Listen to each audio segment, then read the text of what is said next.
loved and revered by royalty around the world, heads of state. This guy knows everybody. I'm like, who don't you know? Have you met my dad before? Like, he knows everybody, the general. Anyway, so give a great United States welcome to this international patriot, Sacha Stone. Thank you, folks. You're very kind. I also want to thank you for the suntan. Damn, that's hot. So, a couple of things. I'm not good at keeping notes because I've got COVID-19. I've had this thing for 5 days and I'm convinced it's the spike protein because we've been hugging thousands of people and loving it. Bring on the spike protein, baby. I've got enough Christ in life to deal with that shit. But I love what Scott says earlier. He looks at us dolefully and says, you know, inside, we're all the same. You're just like me. No, Scott, we're not just like you on the inside. You're half cyborg, okay? 3 kilograms of steel staples holding that man up together. And he's a remarkable human being. And we're not here to pat each other on the back, but I do have to speak to the phenomenon that is Scott McKay and the Patriot Street Fighters, which is something that I'm so thrilled at the soul level to align my frequency to. Because that is the stuff of the Adamite. That is the stuff of the Christed ones. That is the stuff that is going to make the difference. The atom seed of a human being standing in pure truth and right action, and to hell with consequences. And I don't need to say much about Lee Dundas. I'm in love with the woman. She's married. She has whatever. It's okay. I'm over it. It's fine. It's good. Sandra's an old friend and also a trustee, forgive me, a commissioner of the International Tribunal for Natural Justice, which some of you may have heard of. And Russell J. Gould, I'm honored to lay my claim to your friendship, sir, before my claim to life.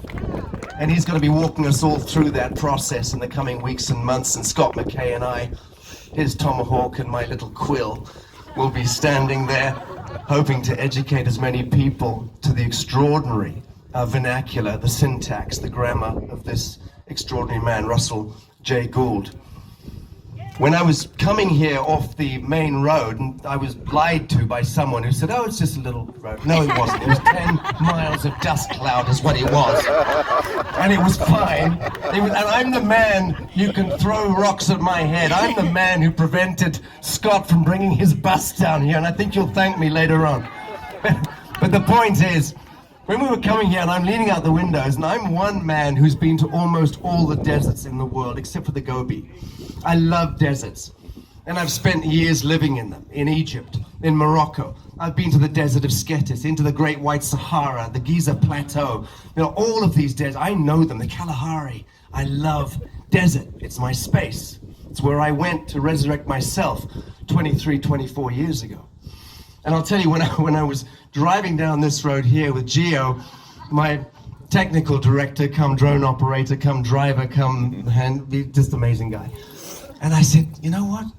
I don't think these fuckers pay tax out here. Am I right? Good. Because the last thing I want to speak about is the failure of the third party, which is the tax collector, otherwise known as the US Treasury Department. No offense, I know you control it. Otherwise known as the Crown of England. Otherwise known as the Bank of England. Otherwise known as the Vatican Complex. Be sure, people, all roads lead to Rome. And every square inch of this desert has been tabulated. And every square quantum inch of that fabric of soul that I'm looking at has been registered. We are registered and we are tabulated. Every one of us. Owned, compartmentalized, enclosed. We are given an apportioned value, trusts, money, Caesar's coin. Our souls have been rendered into money. And money is a totem of one thing, which is scarcity and blood, which is why all economies of the world are predicated on fear. Time, the absence of being here now. And when we learn that trick, because it is a little trick, that it's all about time and money and fear. And for thousands of years, since the Sumerians, I'm going to give you one lesson in etymology. And it'll be the first and last time I ever say this word in public. Cunt. And the reason why I'm saying that word is because it's a sacred word. It means kunte. It comes from the high record-keeping administrator priestesses of the Sumerians, known as the kunte. K-U-N-T-E. Goodly people, good record keepers, good priestesses. You see how that has been flipped and inverted. They were running a noble civilization at one time. It was flipped and inverted by the Babylonian priesthoods and rendered now into a dirty word which is supposed to be assigned negatively to God, the God-given female genitalia. A dirty word that we should not be using. The reason why I'm saying it is because all the words we're using are spells, all of them. And they've mostly been flipped and inverted 180 degrees. So just begin to own that piece as a living son and daughter of God. Just own the fact that every time we open our mouths and speak to one another in grunts and squawks, in words, we're exchanging trauma.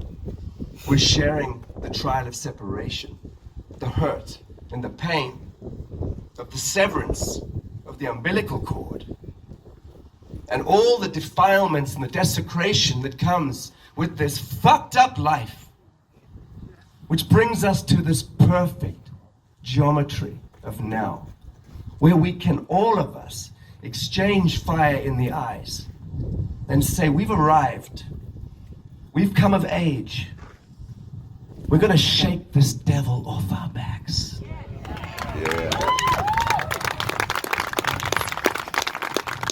So that's my parting gift today, is just to recognize the failure of the third party, which is the Catholic Church. All monotheistic religions. I joked a little earlier when I was walking around in these beautiful Buckminster Fuller domes, and I looked at that beautiful pink rock and said, you know, if I lived here, I'd establish a new monotheistic religion, and I'd call that thing Zog the Almighty, and I would have all the people around here pay tribute to Zog and put, you know, tithes there, and we could start a whole... But you see, that's how it happened. Actually, the Muslims, in their arcane history, before Prophet Muhammad, peace be upon him, he was a brave warrior, just like Jesus. But they did worship 3 rocks standing in the desert, just like that rock there, called the Banat Allah. And that's what all of those warring mercantile tribes in the Levant worshipped, those 3 rocks. Don't ask why, no one remembers. That was the premise of Islam. All monotheistic religion is the third party intervention. And that does not take away from the message of the Master Jesus, of Yeshua, of Isa bin Maryam. Because that was a man, like that is a man, like that is a man, woman, woman, man, woman. Each of us, we are the Adamites, we are the Christed ones, we have come of age. Stand up, people! Stand up, people! Stand up! Seize the day because it has arrived. God love you. Thank you.